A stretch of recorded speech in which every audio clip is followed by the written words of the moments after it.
You're listening to GotTechED the Podcast with your hosts, Eric Geis and Nick Johnson.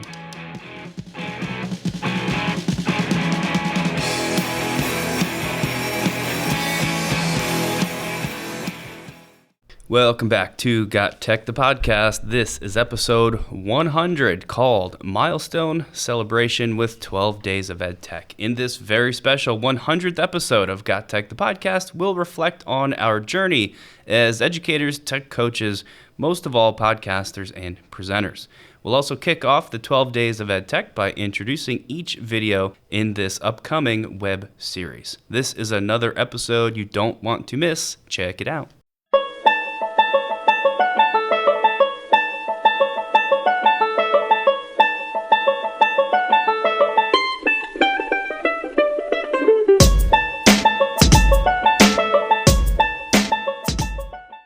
All right, so this is the last time I need to do a countdown to 100 because we're finally here. I know. What do we start counting down to now? I don't know. 120? 125? 200? Yeah, I think before 100, we started getting excited around 50, so maybe we'll keep that going, and like 150 will be the next milestone. But who knows? We have, at least I don't have any plans on stopping this, right? I mean, we're enjoying this. We like getting these episodes out there. So, yeah, we'll just, we'll figure out other things to be, to look forward to and to count down to as time goes on. Yeah, I mean, really setting short, small goals that are achievable. What if we said 1 million episodes? Yeah. I mean, that's not very achievable. So, especially when we're doing one every 2 weeks. So, I mean, these short milestones, these short goals, short-term goals, I think that's where it's at. Not only for podcasting land, but also in life, and especially as an educator, making short-term goals that are challenging but achievable. Yep, that's a great tip, and that's how we're going to approach our upcoming episodes as we continue to find things to get excited about. I think maybe you guys might be sick of hearing this, and this might be the last time we'll say this one too, but we've done consistently an episode every 2 weeks for now. 100 episodes, and you've heard us say that a lot. It's because we're pretty proud of it, and maybe we can let that one go now too, that we've hit this 100 episode mark on a regular 2-week schedule, right? Or does that one deserve to be mentioned regularly? We don't need to mention it, but at the same time, I think we need to reflect a little bit on that, because one of my sons was born on a Monday and the other one was born on a Saturday. And somehow, and you had a daughter that was born, and through all that, we still made it through. And I don't know, for me, I think if we would break that cycle of every other Monday, then it becomes a little bit more lax. And since we've done it once, we could do it again, and then we could do it again. I kind of like the streak. I like that a lot, and I think that's one of our big takeaways. I mean, find the way that you work the best and stick to it. And once again, that was our goal, and we have accomplished that goal. So if I could touch my back with my hands, pat myself on the back, I would, but I look goofy trying to do it because, You can't reach your one arm around the other, right? Yeah, a little bit there. I got it. Yeah, I mean, it's a big deal, and you already talked about setting achievable goals, and I think our goal that we initially set of an episode every 2 weeks was just that. Certainly it's been a challenge, and I think we did that on purpose. I mean, we could have said one episode a month, and that would have been easier. But I'm glad we said it this way, and I'm extra pumped that we were able to keep it up. So those are just some of the things that we've been reflecting on here as we get into our 100th episode milestone. And we're going to sort of hone in on some specific topics for these reflections, starting with some of our takeaway moments of the past, I guess technically past 99 episodes. And I'll kick it off if you don't mind, because one of mine has been, as you're speaking, and I carry this a lot into my teaching too, so this is, if you're not a podcaster, this might even help you just as a teacher, not being afraid to pause and stop and collect your thoughts. As when you're recording your voice, that's a skill, is to not sit there and stumble or just talk more, but not saying important things or not saying valuable things, to kind of literally just stop talking and think about what you've said and what you're going to say next. I know early in my teaching career, I used to feel like I was putting on a show for the kids all the time. So I would just talk constantly and get super animated, and that's helpful in a way, but I think it's more helpful if you can vary that with times where you slow down And if you're not sure what you're going to say next, to stop talking and just kind of stand there and think about it, because what you say ends up being more valuable. And, I know we've both grown a lot in that as podcasters. I know it because I do the editing for these shows, and I used to spend about 2 to 3 hours editing a show. And, these days it's down to 30, 45 minutes because of that skill. And I think that's just a good thing for recording yourself. It's also a good thing in life and in teaching too. Yeah, just going with this, stopping and pausing, collecting your thoughts. If you struggle with classroom management because your students are talking, one of the best things to do is just stand up there and look at the people that are talking and don't say a word. And they'll get the point, and it gets awkward, and they stop talking, and next thing you know, they're refocused. That really, one of my takeaways with that is, if everything means something, nothing means, if everything's important, nothing's important. Right. So if you're up there just telling them, all right, you need to be quiet now, over and over and over again, if every single time that's the important message, then that's going to lose its luster, and it's not going to be important. So this is a great skill to have. I'm going to hop into the next one. One of my favorite takeaways is how many times we failed, whether it was we forgot to hit the record button, or we lost the memory card or the SD card that has the audio on it, or we didn't have one of the microphones, or my favorite, failed episode title. Our second episode was the biggest failure of a title. We called it The Porcelain Goddess. It's also my favorite title to date. We learned that your titles, unless you're like a Joe Rogan or something like that, where he has millions of subscribers, your title is very important because your audience members want to know what they're listening to. So Porcelain Goddess, that was episode 2. We pushed that one out, and it got maybe 2 listens. Yeah. Our first one did well. Our second one, we were expecting it to do well. And it was a playful title, and it was all about gamification and being creative, and basically where you're the most creative. And I believe I had 1 or 2 kids at the time. I can't remember. But I would say when I'm making Escape the Rooms, my most creative spot was in the bathroom, hence Porcelain Goddess. And I would say that because no kids were there to yell at me or need anything. So I was just in there. It was quiet. I could collect my thoughts. And that's where the creative magic came alive. So no one got that. Can't be that clever with the title. So we went back and renamed it Gamification. And then that episode took off. Yeah, I mean, I like the title too. I thought it was catchy, but you're right. I mean, if you think about right now the way you listen to podcasts, I know that I sort of flip through and I look at the titles. So if I'm a busy person, a busy teacher, and I've got a 30-minute ride home, am I going to devote that to something called Porcelain Goddess? Maybe not, because I don't even know what that episode is about. So I was sad to change the name on that one because I did like it and I thought it was funny, and we had the good narrative of thinking about what you're going to do and being creative in the bathroom, but just didn't pan out. So that was definitely something we failed with. We've already talked about the every other Monday thing as being a really important takeaway for us, and another one is just how much we learn. I always said that the reason I like doing PD and speaking in front of teachers is because it forced me to grow and forced me into a lot of stuff that I would not have done otherwise. If you're a teacher who hasn't put yourself in that situation, I highly recommend it. I mean, being involved in professional development and speaking and recording yourself really stretches you thin in a lot of ways in terms of time and commitment, maybe even money, depending on if you're traveling or how you're doing it. But you grow a lot, and you are kind of forcing yourself into that.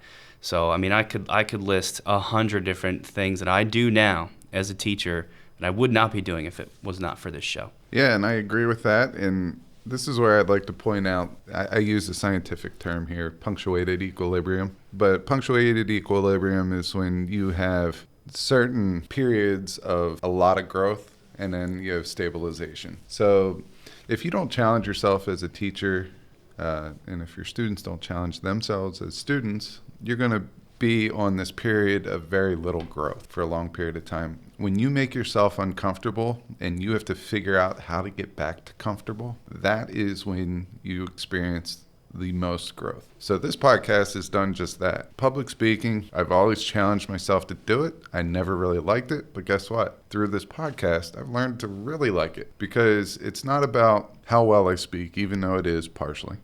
It's about making connections and sharing knowledge and serving others. And I feel like with this podcast, that's exactly what I've had the opportunity to do. And I think that's super important. As educators, we can't just say that we're lifelong learners. We have to show that we're lifelong learners.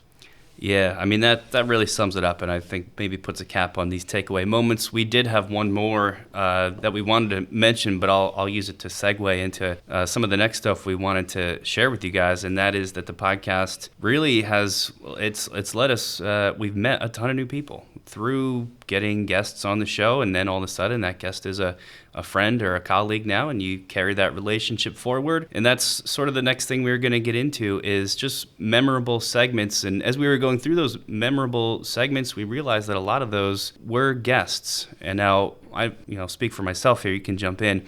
All of our guests have been great, and all of them are probably my favorite episodes to do because of that aspect of meeting new people and starting those relationships and just sort of hearing someone else's perspective. So, I wanted to sort of get that on the table right off the bat, that we love our guest episodes and they're all great, but there's some that jumped out at us as turning points, maybe. Is that a good way to describe these? Well, I think all these episodes that we're mentioning, and we could have went way more past 5. Right. All of these led to something else occurring in our teaching career that had a big impact on a lot of other people. For example, the first one was Canva versus Adobe Spark debate with Brian Carpenter. All right, yes, we have developed a great relationship with Brian. He's awesome. He started his own podcast, Fresh Air at 5. Go check that out. But, I pitted you against Brian. So it was you and Canva against Brian and Adobe Spark against one another. I wanted to see what happened. It was like my own personal experiment. But through that episode, I realized that there's value in Adobe Spark, and there's certain things that Adobe Spark does extremely well that, maybe I want to use it for that specific purpose. And there's things that Canva does extremely well. So in our course, World Ready Technology, we have now, we looked at that and we're like, hey, we don't need to teach specific tools. We need to teach specific skills. And these skills can be found in both tools. So we're able to encompass 2 EdTech tools into the course and provide choice for our students, which is huge. Yeah, we've got students recording podcasts right now for this class, and some of them are editing and recording in WeVideo. Some of them are on PCs using Audacity, and some of them have went sort of to the fully professional end of the spectrum. What's the Adobe program that some of the kids are using? Is it Audition or Premiere, yeah. Right? Some kids are using Premiere. They're across the board, and that's sort of what we're talking about here, is that just, you're teaching skills, and then the tools themselves, over the next 10 years, they're going to be changing. There's going to be new ones, better ones, updates, so you want to make sure the skills are the foundation, not the tool itself. So that's a big one. One of my choices here for memorable segments was the EdTech Fantasy Draft. We've done it a couple times with our friend and colleague, Jeff Loesch, as a guest. I like this because I like sharing all those tools. I think each episode shared at least 40 tools, maybe even more. It's just fun to do, obviously, because it's like a mock fantasy draft, which is a good time. And I like it because, to me, it was sort of a flagship of, if I was going to have somebody listen to GotTechED and let them know why they should listen, I would probably direct them to one of these episodes. It's more packed with ideas and things to try than anything else. It's got the guest element, so there's, the banter involved. It's got the fun of the game, of the draft, and I just like it. And I think it sort of is a cornerstone of what we've done so far in these 100 episodes. So that was definitely a big one for me. Yeah, with those tools, we also offer templates and ideas as well. And I think that's what makes us unique. We're not like a drive-by, go up to one convenience store, grab one item, go to the next one. It's not just a flash pass. Right. We spend some time and we come up with some ideas of how you could actually use these tools in creative ways in your classroom. And then if we have a template for it, we share it. And I think that's important. The next one is Jen Liebman's green screen episode. And I think this was monumental for us because, up until that point, we were pretty much podcast and image only. Nick is extremely good at Canva. He doesn't give himself enough credit. But with this green screen element, it was like next level stuff. And then from there, we got comfortable with the green screen, and we went and we added that to the World Ready Technology course, which really is a bunch of collections of ideas that a lot of them stem from the podcast. So thank you, Jen, for all that information on the green screen. I just thought that was a great episode. Yeah, and it was cool because for me at least, you think of a green screen as like a professional thing that you have to have a TV studio to use and fancy cameras and equipment, and it's totally not that. It's really, really simple, and there's a lot of even free editing websites out there that will allow you to, it's called color keying, right? Isn't that the actual term? It's a color key when it doesn't even have to be green, you know what I mean? Green is a good color to use for it, but you could use blue or literally any color, and a lot of tools allow you to do that. It's like a pretty simple thing to do, and that was actually an important part of that episode for me, is just, it's not always as hard as you think it's going to be, and maybe if you give it a shot and do a little bit of research, maybe with a podcast like this one or any other podcast that shares tech tips like this, you might find out that there's some really neat stuff you can do. It doesn't have to be some big time-consuming thing. So as a chemistry teacher, I should have nothing to do with green screening at all, but I can build that into a class project that's a little more fun and gets the kids excited about what they're learning. So that was another sort of side aspect to that. This next one is one of our challenges in recording these episodes over multiple children being born, multiple house moves, a global pandemic that separated us for like a year straight, was I had to bail last minute on an episode recording. We were sort of under the gun to finish it, and guys stepped up big time for our first and only, so far only, solo record. And I know that was, I'll say too, he killed it. If you haven't checked out the EdTech Toolkit episode, it's somewhere back there, maybe in the 60s or 70s, I want to say. He did a great job, but I know it was kind of tough for you, right? It was very challenging, for sure. I mean, talking to myself is difficult. So Right. I think of the podcasters out there that are mainly a solo show where they don't have a lot of guests. And one of the ones that is coming to mind is Chris Nessi's House of EdTech. He does an amazing job. He has that down to an art, and he just, for the most part, he has guests, but for the most part, he talks to himself, but he makes it seem like he's talking to you. Right. And that was challenging. I'm not going to lie. It was super challenging. Mad respect for all those that have that type of a show. But I got to talk about my EdTech Toolkit, and it made me realize that if I'm going to battle, and this is not really battle, if I'm going to teach, I should say, I want to have certain tools that I have with me. These are my MacGyver tools. I mean, that's dating me a little bit, but I don't care. I have my fishing string. I have all those tools that you never know what you could use it for in creative ways, but I have them. And I was happy to share them, but I'm not going to lie. It took me a long time to get through that episode because when it's just me, I'm very self-critical. And I wanted to nail it and do the podcast justice. So I probably did about 500 takes on that one. I'm definitely exaggerating that number, but I did take a long time to get that one started and completed. And I think I finished recording it at 11:30, and then I had to edit it and get it in by midnight. So we kept the every other Monday. Yeah. But And he did a great job. It was one of our most popular episodes and continues to be. So that was cool. I think I kind of want to do a solo episode, maybe as like a bonus, just so I can try it and see how hard it is. Because you guys could imagine if you're used to talking with someone, like right now while I'm talking, Geis is listening, but he's also thinking about what he's going to add in next.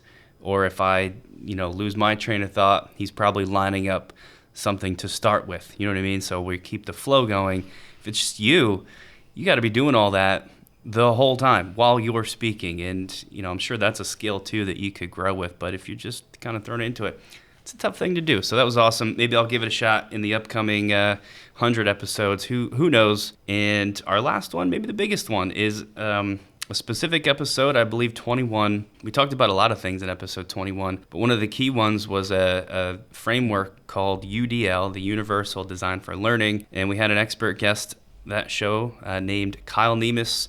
If you've been listening to our show since then, you've heard this name many times, especially recently. Kyle's become not only a colleague, but a good friend and a business partner as we've sort of branched out from GotTechED and started a couple other side projects, maybe main projects. I'm not sure how they compare to this, but other things that we're doing. One of them, Treefish EDU, is the parent company where we are PD people. We are presenters for hire. We put on sessions. COVID kind of slowed that down, but Kyle has been a big part of that. And now MyEdTechBundle.com, our site where we're giving people extended trials. And he's been a big part of that. And we met him at a conference. We probably wouldn't have even been at that conference if it wasn't for GotTechED the Podcast and us sort of being there and meeting people and trying out new things. So that was an important one. Plus, I know for me, UDL, Universal Design for Learning, was just a really cool thing to learn about, and the idea of student choice. And there's just a lot of great things to come out of episode 21. Yeah, now that you mention that, we did meet him at a conference, and it was we got introduced to him by another podcast co-host, Stacy Lindis, who does podcast PD with AJ Bianco and Chris Nessie. We would have never probably crossed paths because I think another podcaster told us about the PD opportunity. And then when we were there, we met up with those, a couple of podcasters, and they introduced us to Kyle, which was pretty cool. So those are our reflections on the past 100 episodes. We could do this for the full hour of the show at least, but we're going to cut it off at those and get into our real segment. I don't know if the real segment, but the main segment, introducing the 12 Days of EdTech. In between this segment and that, we put together a little special piece of production over the past year or so. I've been saving times where we have messed up and save those little clips as outtakes or bloopers, if you want to call them that. Yeah, so a lot of these bloopers we cannot share because we want to keep the rating of the show, right? But sometimes we'll go on and we'll say something absolutely phenomenal that we wish that we can keep in there, but we just lose our train of thought. And as you can probably well imagine what comes out of our mouths, I mean, at some point in time, you can call us sailors. We get very animated. There are times that I went full Braveheart on Nick because I was on such a roll. And we have certain cues when we want to add to each other's statements. So it means land your plane and let me finish that segment or something like that. And I would see his finger go up, and I was on such a roll, and then I would lose track of something, and then I would just go full Braveheart speech on him. So these are just some fun takeaways. Yeah, so you'll hear that, and then you'll hear segment 2, the introduction to 12 Days of EdTech.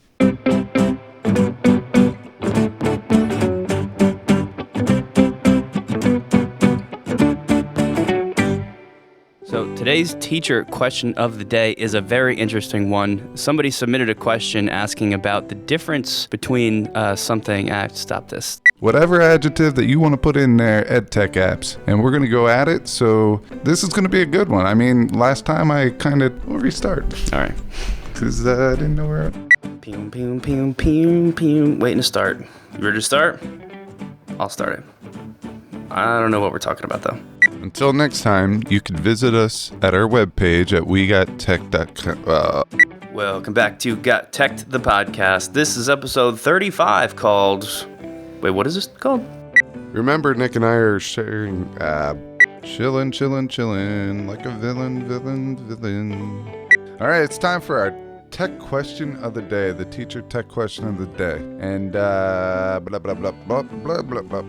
In this tech battle royale, Nick and Geis physically fight each other to choose a winner. In this tech battle royale, Geis uses Nick's mom to come in and put an whooping on him. We'll fight using tools of our choice. Nick gets a grenade. Geis uses a pen. Nick and Geis decide to use Photoshop to see how bad they could draw each other's six-pack of abs. Geist takes a break and makes it, and then shows a camel kicking him through a field goal. All right.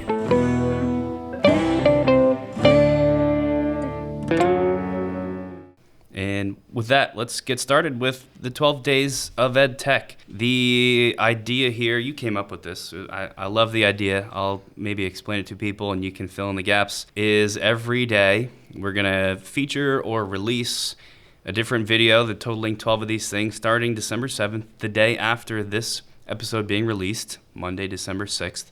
So the next day will be the first release of a series of videos. They're very short. I think my maximum one tops out at like 5 minutes or so. I'm not sure how yours stack up to that, but very short on our YouTube channel, trying to get back into that a little bit more. Sort of like mini podcast episodes, but focused on a specific thing. Some aspect of EdTech that similar to what we share about on the show, different than what we talk about on the show. Of course, it's a video, so we can take that visual component and kind of walk you through how to use some of these tools in a very, very brief way. So I believe in this segment, we just want to tell you about that and introduce it to you guys so you know what to expect, right? Yeah, so we'll send out an infographic that has all 12 of the videos and the date and links that go with that. But we are scheduling each video to be released one per day starting December 7th and going through December 18th, straight through. And all these videos are things that we have not had on our YouTube channel yet. So that was a challenge for us because we have a lot on our YouTube channel that we're very proud of.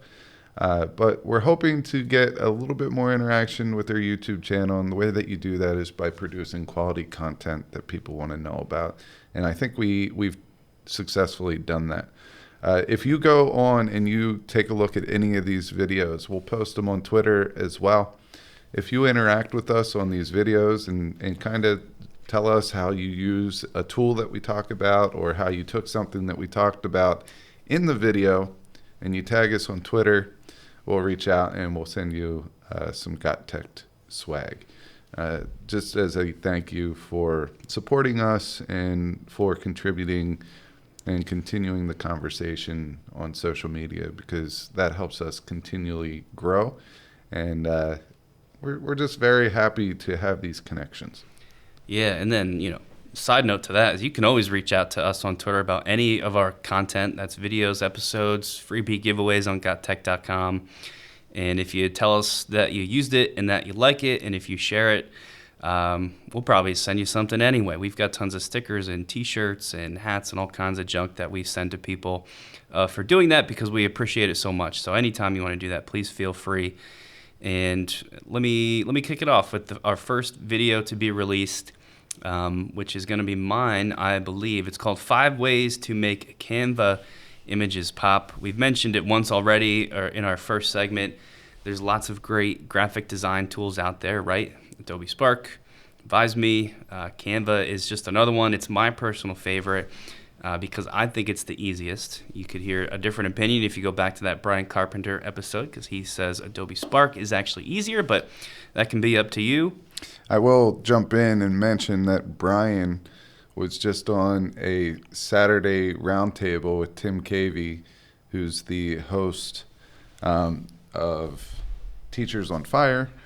And Brian was actually demoing how to use Canva in how he uses Canva in his classroom. So I think you might have rubbed off on him a little bit there, Nick. Man, come on! I want a rematch. That's ridiculous. Come on, Brian. That's actually good for me though, and it makes me happy. And but the real point is, any of these tools are great. But as my personal favorite, I made this video focused on Canva, and we've been having students use this a lot for our podcasting class. They're making images for Twitter and Instagram and TikTok, and that's sort of what I think Canva is built around. And I've shared 5 things that I've noticed are very helpful to students in creating design that looks good and is super easy. And that's kind of the goal of Canva. So you can check out that on December 7th if that's something you are interested in learning a little bit more about. Yeah, the second video on December 8th is mine. It's 5 productivity Chrome browser tricks or hacks. This one is pretty cool because I learned some new things in doing the research. And Google Chrome is always throwing out new updates, new things. And I like to think of different ways. I think I just think about it. I don't always implement it, but new ways of getting organized.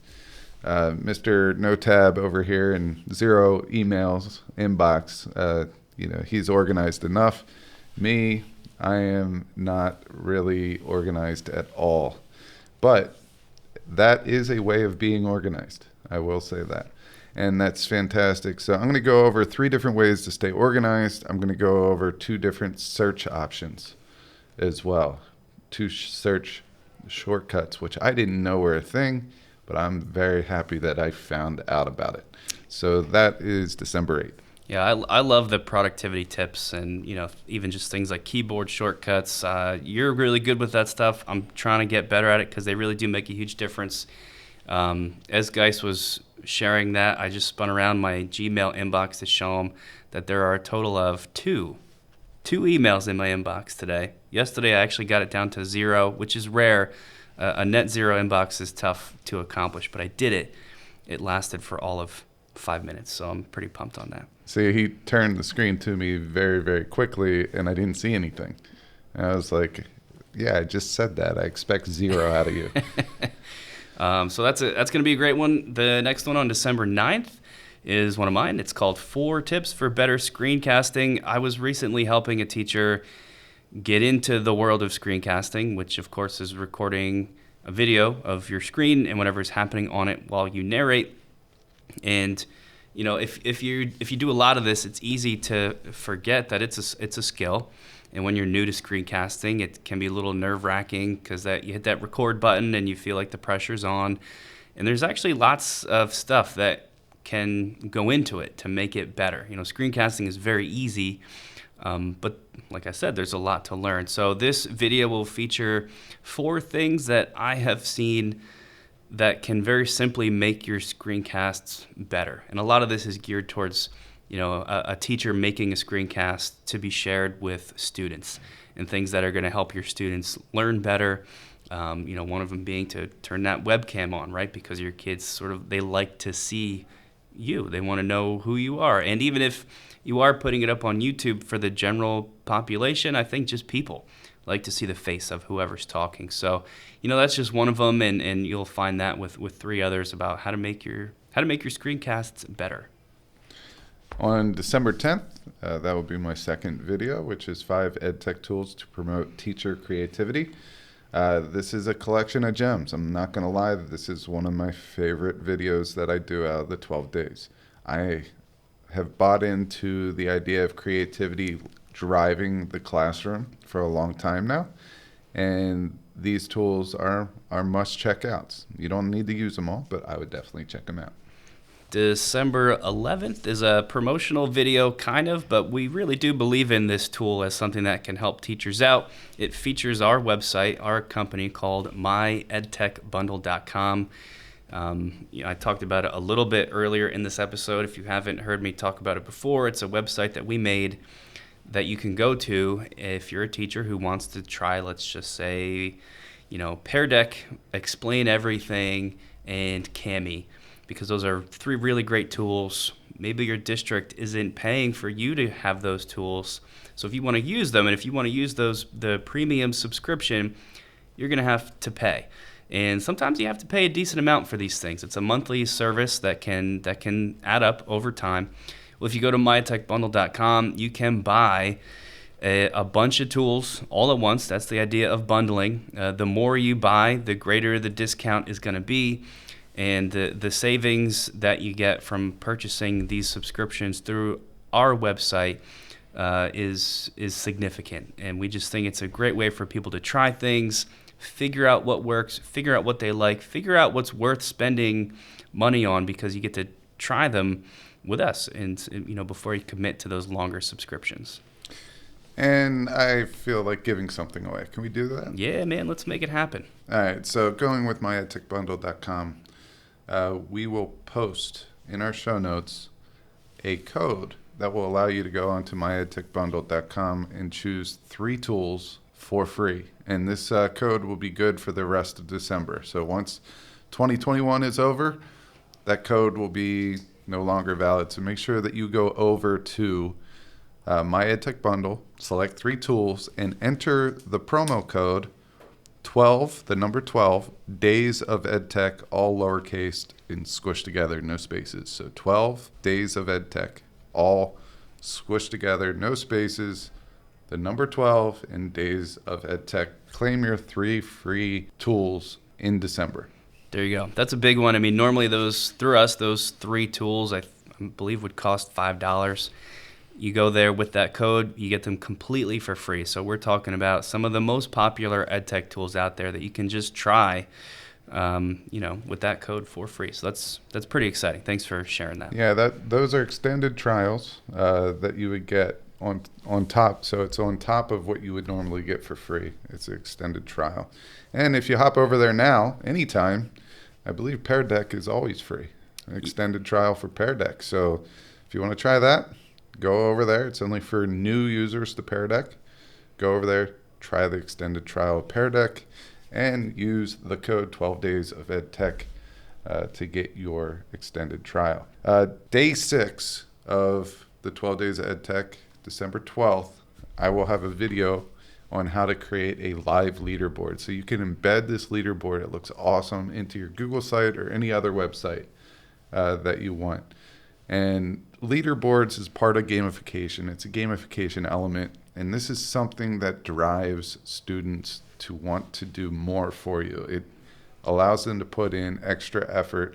And the rewards don't have to be anything huge. It could just be, hey, you get a free pass on a homework, or you get to choose your partners, or I don't know. Do you have anything on your mind that you've given away?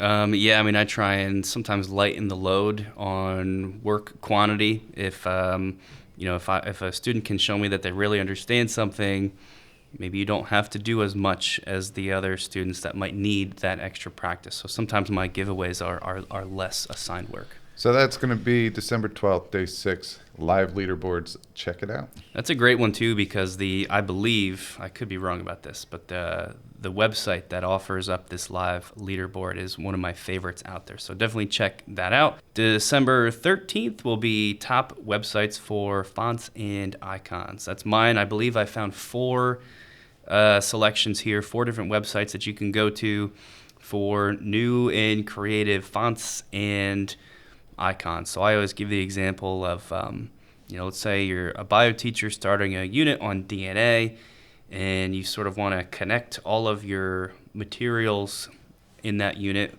with a little icon or a heading that is consistent. It makes it easier for kids to follow, adds a little bit of professionalism. You can go to certain websites and get like creative looking, professional looking fonts and icons ready to go, including a little image of DNA, let's just say, and you can include that on all your materials. I wish I had like a little voice intro that said, instant idea, because right now I have an instant idea for that. What if your website was an image and each one of those icons for each chapter or each unit or each topic, that's what they would go. So in the middle we have AP Bio, and popping out of that is the DNA icon. And when you click on that, that brings up the unit. So there's actually no written stuff. Right. It's just the icons, and they click on that. And from there, that allows them to get organized. It's like a little interactive piece, but instant idea. Yeah, we should get you, because that happens a lot for you, like a little, like those big red staple buttons that they used to have. That's easy. That's easy. You need like an instant idea button, but that's a great one. And there's tons of ways you can use these icons, and it's one of my favorite things to share and talk about. So that's video 7 on December 13th. Video 8 on December 14th will be 6 websites for free video, audio, and images.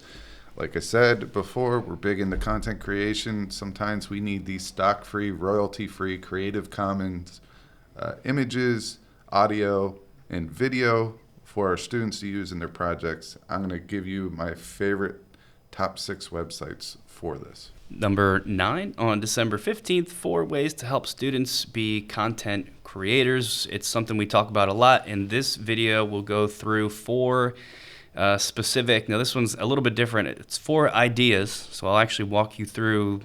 You can think about it like the lesson or the project idea, along with the tech tool that I would recommend to accomplish that. So it's, I'll give away one of these maybe just so you know what I'm talking about, and it's maybe the most obvious one. That's why I'm going to give it away. One of those project ideas is going to be student podcasting, of course. So I'll talk about it very briefly, how you might institute it, and then I recommend Sodaphonic as probably the simplest way to have your students do that doesn't require any kind of specialized recording equipment. All you need really is your kids to have a computer. So a Chromebook is literally it. And then there's that one, and then 3 more on top of that. So that's for me, one of my favorite ones that I put together. On December 16th, video 10, I will go over 5 blended learning websites that I use for instituting stuff like station rotation and any other type of method of doing blended learning. Flipped classroom, all that good stuff. So you'll get 5 of my blended learning websites for free. That's awesome. And next up, December 17th, 3 new, and I haven't done this yet. It might end up being 4 new, it might end up being 5. I'm not sure because I'm still researching this, but let's just say for now, 3 new student video projects. I've been noticing a lot in the recent months that there's lots of tools that are building in video editors, screencast recorders, things that you might not necessarily expect to have a video editor now has it, and each of them brings something different and unique to the table. So I'm going to try and share as many of those as possible. Again, the idea being, oh, that's cool. Let me just throw out, again, Canva, since I brought it up already. You think about Canva as a graphic design creator. Well, Canva now is also a video editor, almost fully functional like a WeVideo with different audio and video tracks and just all kinds of crazy stuff you can do. And that type of thing is popping up everywhere. So, for me as a teacher, I'm going to want to know that. Like, what are these tools? Why might I want to use Canva's video editor for this application versus another one for a different type of application? Yeah, I'm going to jump in right now, and I just thought of this. One of our past guests, Scott Nunes, now works for Canva, so that's a great resource. Check out Scott Nunes on Twitter. I think he'll probably be doing a lot more with Canva on his YouTube channel, or maybe the Canva's YouTube channel, but check that out. And I also want to remind you, for educators, Canva is free, and you get student licenses. I'm not sure how many that is. I believe it's 20, could be more. I'm not sure, but go to Canva for Education, sign up, and you can give student licenses to your students so they have access to more features than the free version, and it's absolutely free. We're going to round it out with the 12th day, which is mine on December 18th, and this is going to be 5 gamification websites. And I'm not gonna limit myself to a certain genre of gamification. I think I'm gonna splash into all the different ones, whether it's something that runs the whole classroom or whether it's just a particular game element. But I'm gonna give you 5 of my favorites. I will remind you, I do create a lot of digital escape the rooms, virtual escape the rooms, blended escape the rooms. We presented on this. It's one of my favorite things in education that kind of got pushed to the side during the pandemic, but I'm bringing it back, and I'm going to show you some of my favorite websites to support that. All right, so that is 12 Days of EdTech, our introduction to it. Remember to follow along with us on Twitter to find the release. That's probably the best way for people, right, to find the release of these videos? Yeah, go over to Twitter, or you could follow along on our YouTube channel. Make sure you subscribe over there. Just go to YouTube, type in GotTechED, and click subscribe. You'll get the notifications for new videos. Follow us on Twitter. Our hashtag for this is going to be hashtag 12 Days of EdTech, all squished together, no spaces, hashtag 12 Days of EdTech. And with that, I think we could round out our milestone episode by just saying thank you. All right. Thank you for sharing our podcast with other people. Thank you for following us on GotTech.com. And thank you for connecting with us on social media. This has been an awesome journey. We wouldn't be doing this without the affirmation that we're serving other teachers and helping people out. So we just want to take this time just to say thank you, and we hope that you join us for episodes to come.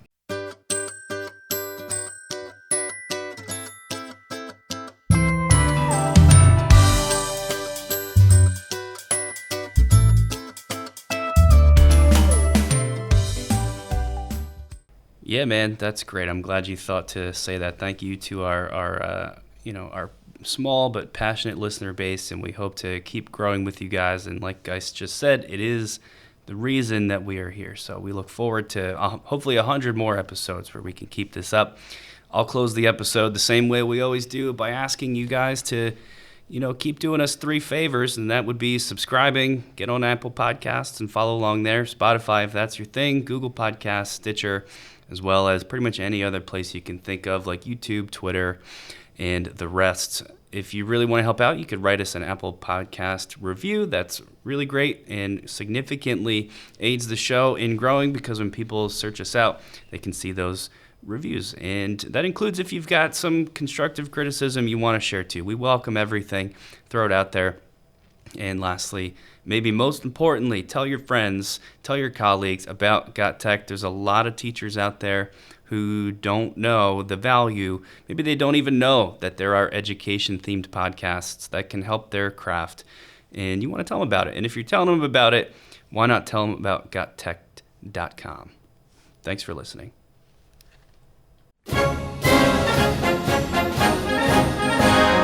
Thanks for listening to GotTech the Podcast. Remember to subscribe to our show and follow us at We Got Tech on Twitter so you can stay up to date with the latest episode releases, blog posts, product reviews, and PD announcements. You can also follow Geis and I individually at Geis Got Tech and at Nick Got Tech on Twitter or on Instagram at Nick Got Tech. Finally, remember to check out our website, GotTechED.com, where we post all our episodes, articles, and resources available to you for free. Until next time.